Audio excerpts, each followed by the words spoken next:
کہ امت محمدیہ کو فضیلت کیوں دی گئی ہے؟ فرمایا اس لیے کہ تم نیکی کا حکم دیتے ہو اور برائی سے روکتے ہو۔ یہاں سے یہ بھی سبق مل رہا ہے، اشارہ مل رہا ہے کہ اگر امت محمدیہ لوگوں کو نیکی کا حکم نہیں دے گی، توحید کا حکم نہیں دے گی، نماز کا حکم نہیں دے گی، زکوٰۃ کا حکم نہیں دے گی، تو فضیلت میں کمی آ سکتی ہے۔ تو تمہیں افضل امت کیوں قرار دیا گیا؟ تم نیکی کا حکم دیتے ہو، برائی سے روکتے ہو، اور وَتُؤْمِنُونَ بِاللَّهِ، اور اللہ تعالیٰ پہ صحیح معنوں میں ایمان لے کر آتے ہو، تم ملحد نہیں ہو۔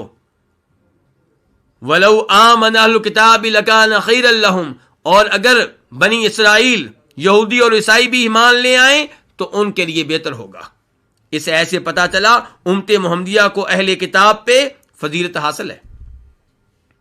کنتم خیر امت، مطلق طور پہ امت محمدیہ کو کہا گیا ہے کہ یہ تمام امتوں سے افضل امت ہے۔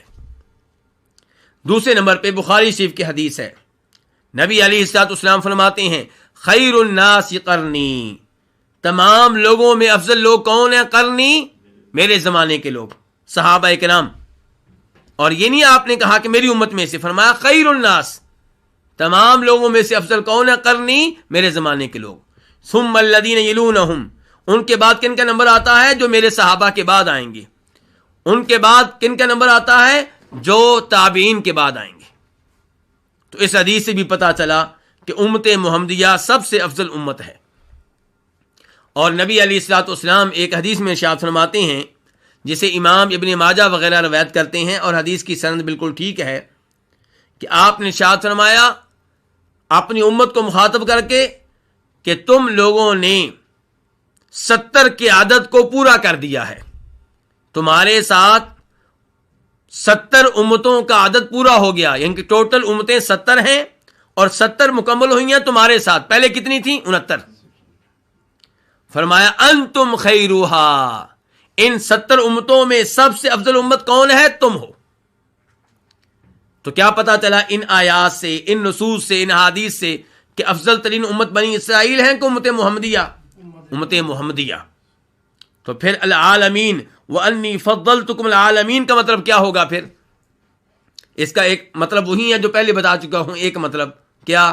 کہ بنی اسرائیل افضل تھے ان لوگوں سے جو ان کے زمانے میں تھے یا جو ان سے پہلے گزرے ہیں، جبکہ اب کون افضل ہیں؟ اب امت محمدیہ۔ دوسرا مطلب یہ بیان کیا گیا ہے کہ میں نے تم کو فضیلت دی تمام جہان والوں پہ، ہر شعبے میں نہیں بلکہ کسی خاص شعبے میں۔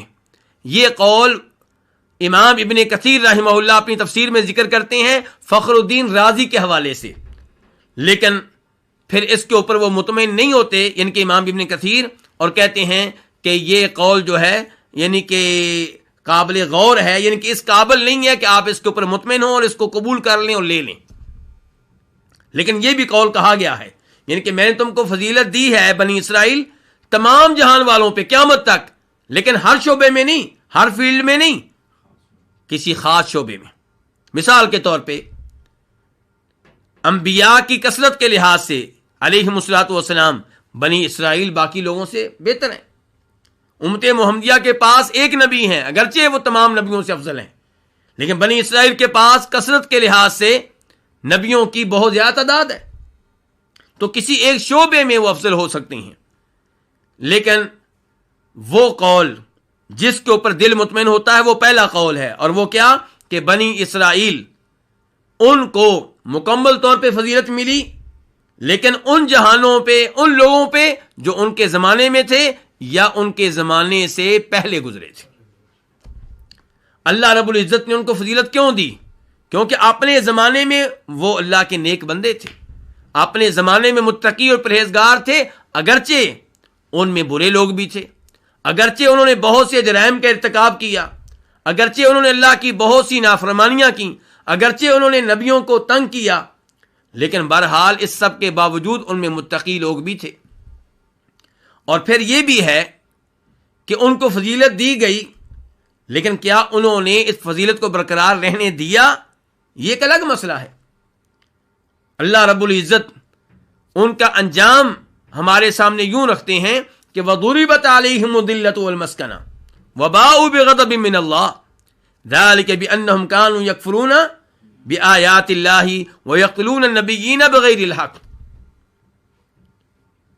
کہ ان پہ ذلت مسلط کر دی گئی، محتاجگی مسلط کر دی گئی، اور اللہ کا ان پہ غضب نازل ہوا۔ جس پہ اللہ کا غضب نازل ہو وہ افضل ہو سکتا ہے؟ کیوں اللہ کا غضب نازل ہوا؟ کیوں ذلیل و رسوا ہوئے؟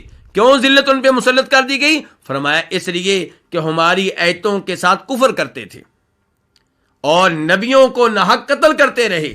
ذالک بما عصوا وکانوا یعتدون۔